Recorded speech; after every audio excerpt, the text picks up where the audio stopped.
David's Haircut by Kent Elkis. When David steps out of the front door, he is blinded for a moment by the white fishing sunlight and reaches instinctively for his dad's hand. It's the first really warm day of the year, an unexpected heat that bridges the cusp between spring and summer. Father and son are on their way to the barber shop, something they have always done together. Always, the routine is the same. It's about time we got that mop of yours cut, David's dad will say, pointing at him with 2 fingers, a cigarette wedged between them. Perhaps I should do it. Where are those shears, Janet? Sometimes his dad chases him round the living room, pretending to cut off his ears. When he was young, David used to get too excited and start crying, scared that maybe he really would lose his ears. But he has long since grown out of that. Mr. Samuel's barber shop is in a long room above the chip shop, reached by a steep flight of stairs.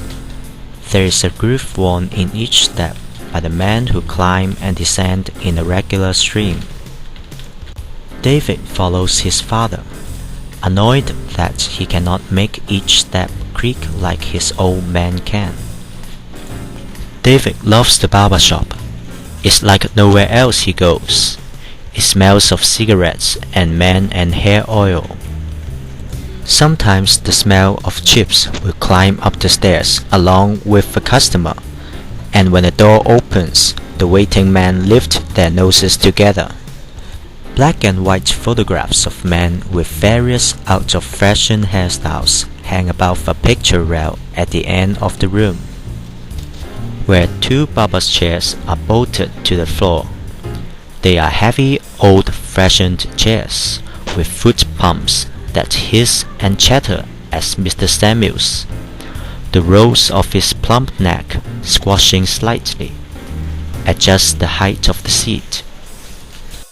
In front of the chairs are deep sinks with a shower head and long metal hose attached to the taps. Not that anyone seems to use them. Behind the sinks are mirrors, and on either side of these, shelves overflowing with a mixture of plastic combs, some plunked into a glass bowl containing a blue liquid. Shaving mugs, scissors, cutthroat razors, hair brushes, and, stacked neatly in a pyramid, 10 bright red tubes of bright cream. At the back of the room sit the customers, silent for most of the time, except when Mr. Samuels breaks off from cutting and takes a drag on his cigarette, sending a wisp of grey-blue smoke, like a tail of kite, twisting into the air. When it is David's turn for a cut, Mr. Samuels places a wooden board covered with a piece of ox-blood wet leather across the arms of the chair, so that the barber doesn't have to stoop to cut the boy's hair. David scrambles up onto the bench.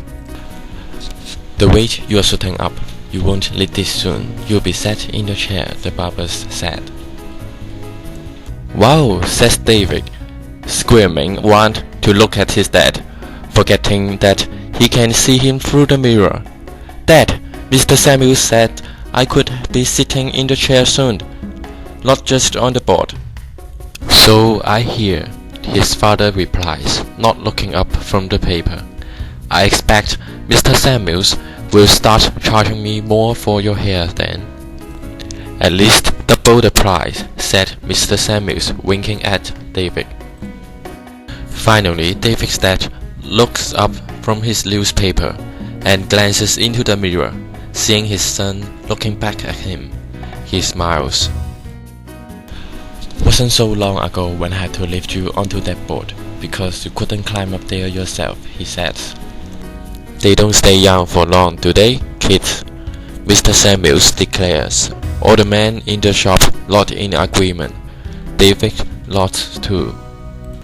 In the mirror, he sees a little head sticking out of a long nylon cape that Mr. Samuels has wired around him and folded into his collar with a wedge of cotton wool.